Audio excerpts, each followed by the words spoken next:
Avis vascular centre మన దేశంలోనే the best varicose vein hospital.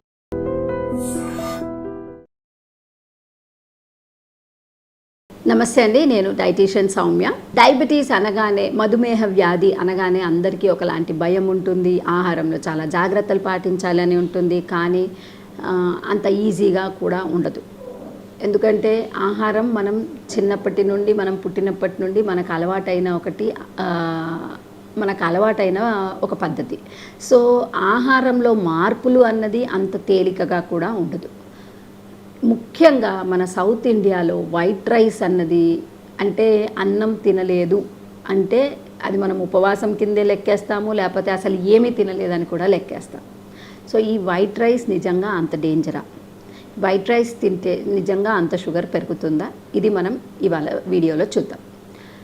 So white rice అన్నది ఏంటంటే మనకి గ్లైసమిక్ ఇండెక్స్, ఇంతకుముందు వీడియోస్లో చెప్పుకున్నట్టుగా వైట్ రైస్ అన్నది ఏంటంటే మనకి దీంట్లో గ్లైసమిక్ ఇండెక్స్ అన్నది 80 కంటే ఎక్కువ ఉంటుంది. అంటే హై గ్లైసమిక్ ఇండెక్స్ ఫుడ్స్లో వైట్ రైస్ ఒక కాంపోనెంట్ అన్నమాట. సో ఈ వైట్ రైస్ తినడం వల్ల మనకి జనరల్గా షుగర్ అన్నది పెరుగుతుంది. ఇది చాలా స్టడీస్లో కూడా చూసాము. కాకపోతే సౌత్ ఇండియాలో డయాబెటీస్ రిస్క్ ఎంత ఎక్కువగా ఉందో అలాగే వైట్ రైస్ తినకుండా కూడా చాలామంది ఉండలేరు. సో వైట్ రైస్ వల్ల షుగర్ పెరుగుతుంది, దాన్ని మనం ఎలా తీసుకోవచ్చు అన్నది కూడా మనం ఈ వీడియోలో చూద్దాం.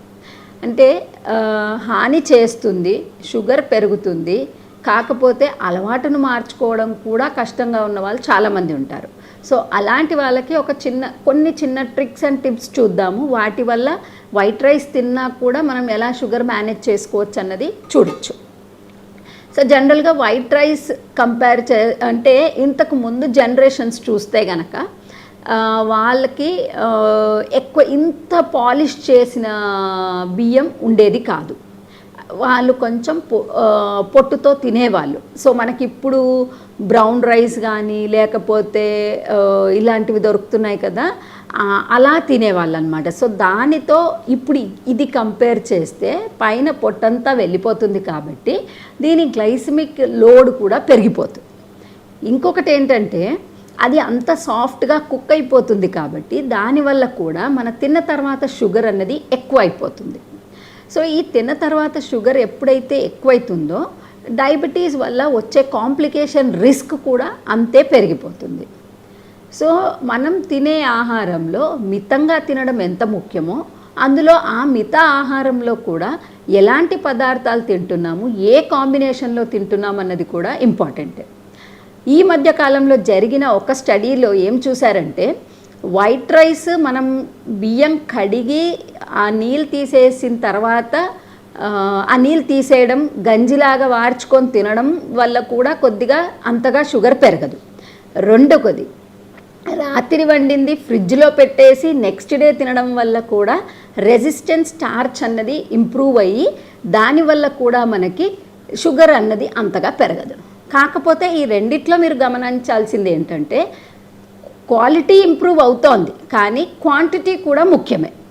అండ్ ఈ వైట్ రైస్ మనం దేంతో తింటున్నాం? జనరల్గా రైస్ ప్రాబ్లం ఏంటి అంటే దానికి కొంచెం కర్రీ ఉన్నా, కొంచెం పచ్చడి ఉన్నా కూడా మనం చాలా క్వాంటిటీ తినొచ్చు. ఒక రోజుకి 100-150 గ్రాముల కంటే తక్కువ తింటే గనక అంతగా హాని చేసే ఛాన్సెస్ ఉండవు.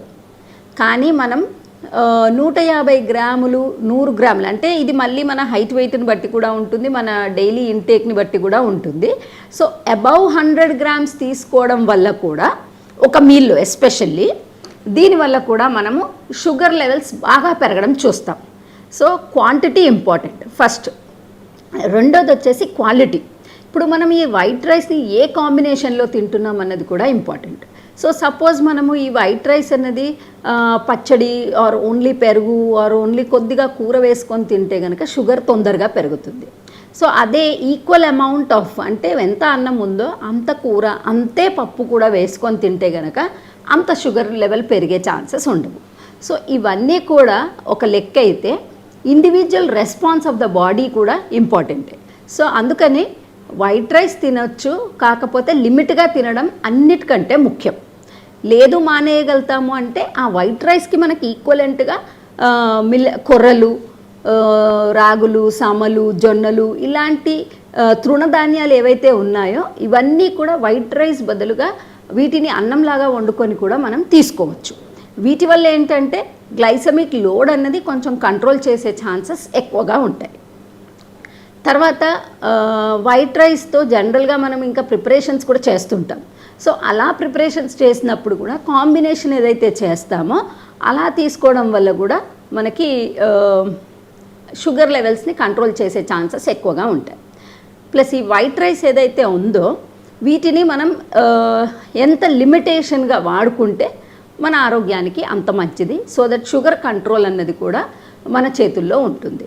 సో జనరల్గా డయాబెటీస్ ఉన్నవాళ్ళు వైట్ రైస్ నేను ఎలాగూ తినాలి అనుకుంటే కనుక రోజులో ఒక్క పూట మట్టుకే తీసుకోవచ్చు. అది కూడా లిమిట్గా తీసుకోవాలి. అండ్ దానితో కూడా మనం కాంబినేషన్ ఎప్పుడైతే ప్రాపర్గా చేసుకుంటామో దానివల్ల అంత నష్టం కాకుండా ఉంటుంది. ఇంకొకటి మెల్లిగా తినడం, ఫాస్ట్గా తినడం వల్ల కూడా మన షుగర్ లెవెల్స్ అన్నవి ఎక్కువైపోతాయి. అండ్ వైట్ రైస్ ఏంటంటే తొందరగా అరిగిపోతుంది. సో దానివల్ల కూడా నెక్స్ట్ మీల్కి మనకి ఆకలి ఎక్కువ వేస్తుంది.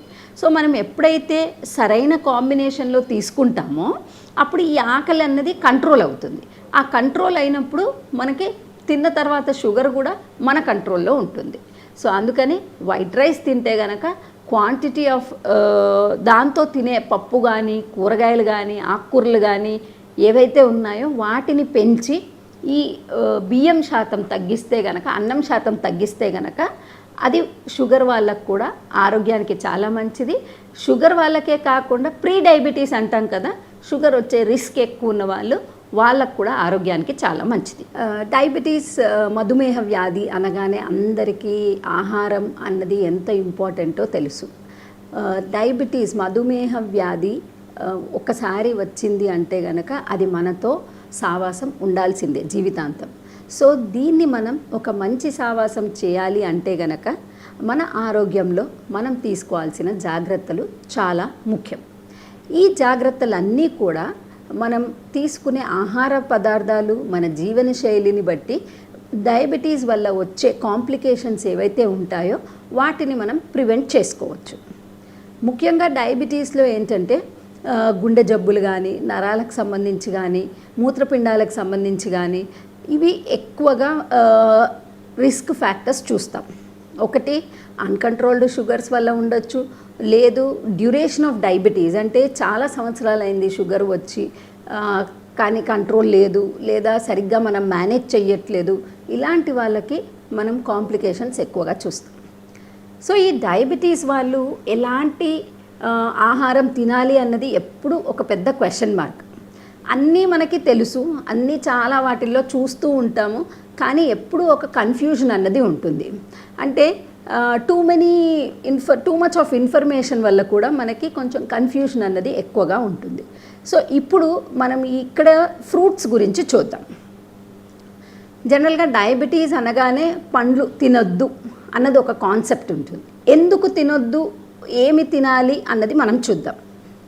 సో డయాబెటీస్లో ఫ్రూట్స్ అసలు తినొచ్చా తినకూడదా? పండ్లు చాలా మంచి ఆహార పదార్థం.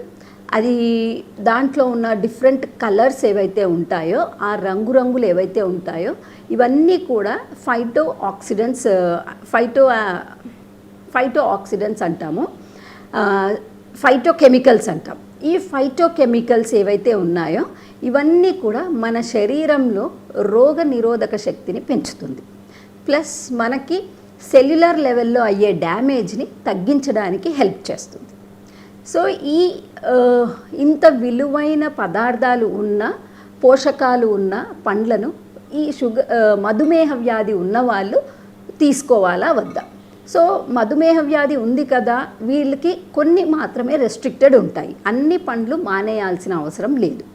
ముఖ్యంగా గ్లైసెమిక్ ఇండెక్స్ అని ఉంటుంది, అంటే మనం తిన్న వెంటనే మన షుగర్ని పెంచేస్తుంది, బాడీలో శరీరంలో ఉన్న షుగర్ వాల్యూస్ అన్నది పెంచుతుంది. సో ఈ glycemic index, glycemic load medium కానీ లో కానీ ఉన్న పండ్లని మనం తీసుకోవచ్చు. ఇవి ఎందులో ఉంటుంది అంటే, ఒకటి quality and quantity of the పండు కూడా ఇక్కడ రోల్ ప్లే చేస్తుంది.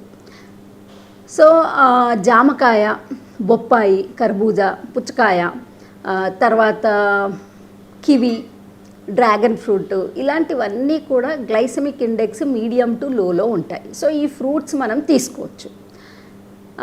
పుచ్చపండులో గ్లైసెమిక్ ఇండెక్స్ అన్నది తక్కువ ఉంటుంది, కానీ గ్లైసెమిక్ లోడ్ ఎక్కువగా ఉంటుంది. సో అందుకని ఈ పుచ్చపండును మాత్రం మనం లిమిట్గానే తినాలి. ఆ మాటకి వస్తే ఏ పండు కూడా మనము 100 to 150 గ్రామ్స్ని దాటకూడదు. ముఖ్యంగా మంచిగా ఆహారం తిని లాస్ట్లో మళ్ళీ స్వీట్ టచ్ లాగా ఈ ఫ్రూట్స్ని ఎప్పుడైతే తింటామో అప్పుడు మన షుగర్ ఎక్కువ పెరిగిపోతుంది. సో అందుకని ఫ్రూట్స్ తినచ్చు, తినడానికి ఆరోగ్యానికి చాలా మంచిదే. కాకపోతే timing, quantity, quality 3 important. So మనం ఇన్ బిట్వీన్ స్నాక్ లాగా ఎప్పుడైతే తీసుకుంటామో అప్పుడు అవి మన శరీరంలో చాలా విటమిన్స్, మినరల్స్, ఈ ఫైటోకెమికల్స్, యాంటీ ఆక్సిడెంట్స్ ఇవన్నిటిని మన శరీరంలో పెంచుతుంది. సో వీటిని మనం 11 o'clock స్నాక్ లాగా కానీ, ఈవినింగ్ 4-5 o'clock స్నాక్ లాగా కానీ తీసుకుంటే ఆరోగ్యానికి చాలా మంచిది. అసలు ఫ్రూట్స్, షుగర్ ఉన్న వాళ్ళు ఏ ఫ్రూట్స్ తినకూడదు. అరటి, మామిడి, సపోటా, సీతాఫలం, పనస, వీటిని ద్రాక్ష, ఈ 6 పండ్లు మాత్రం అయినంతవరకు తీసుకోకుండా ఉంటేనే మంచిది. వీటిల్లో మనకి గ్లైసెమిక్ లోడ్ ఎక్కువగా ఉంటుంది, గ్లైసెమిక్ ఇండెక్స్ కూడా ఎక్కువగా ఉంటుంది. అంటే వీటిని మనం ఎక్కువగా తినడం వల్ల షుగర్స్ పెరిగే ఛాన్సెస్ ఎక్కువగా ఉంటుంది. చాలా మటుకు మనం చూస్తామండి, మ్యాంగో సీజన్ అవ్వగానే హాస్పిటల్ రద్దీ పెరుగుతోంది. ఎందుకు అంటే మ్యాంగో సీజన్లో చాలామంది మ్యాంగో రెసిస్ట్ చేయడం కష్టం, మామిడి పళ్ళు రెసిస్ట్ చేయడం చాలా కష్టం. సో దాంట్లో మామిడి పండు సీజన్లో బాగా మామిడి పళ్ళు తినేసి షుగర్స్ బాగా పెంచేసుకొని మామిడి పళ్ళు సీజన్ అయిపోగానే హాస్పిటల్కి వచ్చేస్తారు. సో మనం మామిడి పండు తినాలి అనుకుంటే కూడా అది మితంగా తీసుకుంటే దానివల్ల ఎక్కువగా నష్టం జరగదు. కానీ రోజు తింటే అందరిలాగా మళ్ళీ తర్వాత ఈ షుగర్ వాల్యూస్ పెరిగిపోయి ఎక్కువ కంట్రోల్ చేయాల్సిన అవసరం పడుతుంది. సో ఫ్రూట్స్ అన్నవి ఇంపార్టెంటే. పెద్ద పెద్ద ముక్కలుగా కట్ చేసుకొని తీసుకోండి, జ్యూసుల్లాగా తీసుకోవద్దు, అండ్ లిమిట్ క్వాంటిటీ తినాలి. ఈ 3 మనం గుర్తుపెట్టుకుంటే ఇందాక చెప్పిన చాలా వెరైటీ ఆఫ్ ఫ్రూట్స్ మనం మన ఆహారంలో ఇంక్లూడ్ చేసుకోవచ్చు. ఈ ఫ్రూట్స్ అన్నిట్లో కూడా మనకి యాంటీ ఆక్సిడెంట్సే కాకుండా పొటాషియం, మెగ్నీషియం, ఇలాంటి విటమిన్స్ కూడా ఉంటాయి. ఇలాంటి మినరల్స్ ఉంటాయి. తర్వాత విటమిన్స్, సి విటమిన్ ఎక్కువగా ఉంటుంది, బి కాంప్లెక్స్ విటమిన్స్ ఉంటాయి. సో అందుకని చెప్పేసి మనం వీటిని నీట్గా కడిగేసి, శుభ్రంగా కడిగి కట్ చేసుకొని తింటే కనుక ఆరోగ్యానికి చాలా మంచిది. అండ్ ఇంకొకటి, డయాబెటీస్ ఉన్నవాళ్ళు వీలైనంత వరకు లేదా జనరల్గా కూడా జ్యూస్ చేయకపోవడమే చాలా మంచిది. మనము లిక్విడ్ ఫామ్లో తీసుకుంటే కనుక షుగర్స్ తొందరగా పెరుగుతాయి. సో మనం పండ్లు తినాలి, దాని బెనిఫిట్ రావాలి అనుకుంటే కనుక కొంచెం కొంచెమే తీసుకోవాలి, పండులాగా తినాలి. అండ్ పండ్లలో కూడా మళ్ళీ దానిపైన సాల్ట్ వేయడము, లేకపోతే ఇంకేదైనా అడిషన్ చేసుకోవడము, ఇవన్నీ చేయకూడదు. పండు న్యాచురల్గా as it is sweet and sir, తీపిగా పుల్లగా ఉంటుంది కాబట్టి అలాగే దాన్ని ఎంజాయ్ చేస్తే, నేచర్ ఇచ్చింది న్యాచురల్గా ఎంజాయ్ చేస్తే అది ఆరోగ్యానికి చాలా బెనిఫిట్ చేస్తుంది. డ్రై ఫ్రూట్స్ గురించి తెలుసుకుందాం. జనరల్గా డ్రై ఫ్రూట్స్ అంటే అందరికీ చాలా ఇష్టం, చాలా రకాలుగా ఉంటాయి. అండ్ వీటిని మనం చిరుతిళ్ళలాగా కూడా తీసుకోవచ్చు. ఆరోగ్యమైన చిరుతిండి ఒకటి ఉంది అంటే కనుక దీన్ని మనం డ్రై ఫ్రూట్స్ అని అనొచ్చు. And most of the dry fruits, చాలా డ్రై ఫ్రూట్స్ ఏంటంటే మినీ న్యూట్రిషన్ బాంబ్స్ అనొచ్చు అనమాట. అంటే చాలా రకాల పోషకాలు దీంట్లో మనకి లభిస్తాయి. ఈ డ్రై ఫ్రూట్స్ చూస్తే కనుక 2 రకాలు ఉంటాయండి. ఒకటి ఏంటంటే మనము పండ్లని డిహైడ్రేట్ చేసి, అంటే ఎండబెట్టి చేసి వచ్చేవి. అంటే ఇప్పుడు మనకి మార్కెట్లో దొరుకుతున్నటువంటి అంజీర్ కానీ, లేకపోతే కిష్మిష్ కానీ, ఖర్జూరాలు కానీ, ఆర్ క్రాన్బెర్రీస్, ఇలాంటి వాటిని మనము డ్రై ఫ్రూట్స్ అంటాము. కివి ఇలాంటివి కూడా మనకి దొరుకుతున్నాయి డ్రై ఫ్రూట్స్ లాగా. ఇది కాకుండా పలుకులు ఏవైతే ఉంటాయో వీటిని కూడా మనం డ్రైడ్ నట్స్ కింద లెక్క పెడతాం. సో ఈ డ్రైడ్ నట్స్ అంటే మనకి కాజు, పిస్తా, బాదాం, వాల్నట్స్, ఇలాంటివన్నీ కూడా మనకి డ్రైడ్ నట్స్ కింద వస్తాయి. And sunflower seeds, pumpkin seeds, ఇవన్నీ కూడా మనకి డ్రైడ్ నట్స్ కింద వస్తాయి. సో ఇవన్నీ చూస్తే కూడా వీటిల్లో ఉన్న ముఖ్యమైన పదార్థాలు ఏంటి అంటే ఒకటి ప్రోటీన్స్. సో ఈ ప్రోటీన్స్ ఏంటంటే మన మాంసకృతులు. సో మన శరీరానికి కావలసిన మాంసకృతులు ఆమ్లాలు ఏవైతే ఉంటాయో అమైనో యాసిడ్స్ అంటాము, మంచి కాంబినేషన్లో మనకి ఈ డ్రై ఫ్రూట్స్ అన్నిటి నుండి కూడా ఎస్పెషలీ ఈ నట్స్ నుండి దొరుకుతుంది. ఈ నట్స్తో ఇంకో బెనిఫిట్ ఏంటంటే వీటిలో mono unsaturated fatty acids, poly unsaturated fatty acid combination చాలా బాగుంటుంది. ఇది ముఖ్యంగా మనకి గుండె జబ్బులు తగ్గించడానికి, అంటే ఎన్సిడి అంటాం, నాన్ కమ్యూనికేబుల్ డిసీజెస్, అంటే మన జీవన శైలితో వచ్చే జబ్బులని ఎన్సిడీస్ అంటాం. సో ఈ జబ్బులు మనకు రాకుండా ఉండడానికి కొన్ని ఫుడ్ ఐటమ్స్ కూడా హెల్ప్ చేస్తాయి. అందులో ఒకటి ఈ డ్రై ఫ్రూట్స్ అన్నమాట. సో అలాంటి వాటిల్లో బాదాము, అక్రోట్, సన్ఫ్లవర్ సీడ్స్, పంకిన్ సీడ్స్, పిస్తా ఇలాంటివన్నీ కూడా వస్తాయి. ఇంకా కావాలంటే మనకి ఇప్పుడు కొత్తగా Brazil nuts, macadamia nuts, hazel nuts ఇలాంటివి కూడా దొరుకుతున్నాయి. సో ఇవన్నీ కూడా మంచి saturated mono unsaturated fats, poly unsaturated fat కాంబినేషన్లో ఉంటుంది.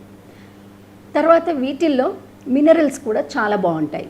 అంటే కాల్షియం, మెగ్నీషియం, ఐరన్, పొటాషియం ఇవన్నిటికీ చాలా మంచిది. సో కొన్ని రకాల జబ్బులకు కానీ, క్యాన్సర్ ప్రివెన్షన్కి కానీ, లేదా క్యాన్సర్ ట్రీట్మెంట్ తీసుకునే వాళ్ళకి కానీ మంచి బలమైన ఆహారం కావాలి అంటే గనక ఇలాంటి నట్స్ అన్నీ కలిపి, లేదా ఒక్కొక్క రోజు ఒక్కో నట్స్ లాగా ఇచ్చేసి ఇవ్వచ్చు వీళ్ళకి.